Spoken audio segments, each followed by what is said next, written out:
Hi friends, நான் உங்கள் அரட்டை கார்த்திகா. இந்த வார சண்டே ஸ்பெஷல் இரும்பு சட்டியில் சமைத்த மட்டன் கிரேவி தாங்க.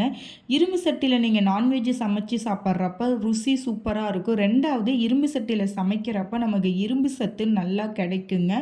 இரும்பு சட்டி ரொம்ப ரேட்டெல்லாம் கிடையாதுங்க. ஸோ சீப்பான ரேட்லேயுமே கூட இருக்குது. நீங்கள் கட்டாயம் வாங்கி சமைங்க.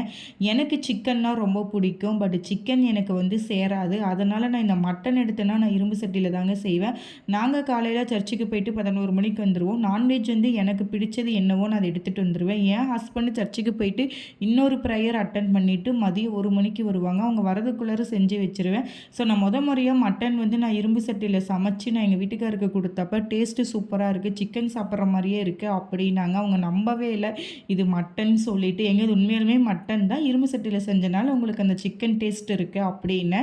ஸோ நீங்களும் இரும்பு சட்டியில் செஞ்சு பாருங்கள். சிக்கன் டேஸ்ட் இருந்தால் மறக்காமல் கமெண்ட் பண்ணுங்கள். அதுக்கப்புறம் என் மகனுக்கு காரம் இல்லாமல் லைட்டாக குழம்பு எடுத்து வச்சு அதோட கூட ஈரல் அது கூட பீசஸ் எல்லாம் வச்சு அவனுக்கு சாப்பாட்டில் நம்பி கொடுத்தேன். அவனும் நல்லா சாப்பிட்டாங்க. உண்மையாக சொல்லப்போனால் ரொம்ப டேஸ்ட்டாக இருக்கும். இரும்பு சத்து குறைபாடுனால முடி பிரச்சனையெல்லாம் நிறையா இருக்கும், ஹெல்த் பிரச்சனை. ஸோ நீங்கள் இரும்பு சட்டியில் சமைக்கிறப்ப நமக்கு அது எல்லாமே குறைங்க. வாரத்தில் ஒருக்கா சமைச்சு சாப்பிட்றதுனால ஒரு பிரச்சனையும் இல்லையே. இந்த வீடியோ உங்களுக்கு பிடிச்சிருந்தா லைக், ஷேர், கமெண்ட், சப்ஸ்கிரைப் பண்ணிவிடுங்க. Bye bye.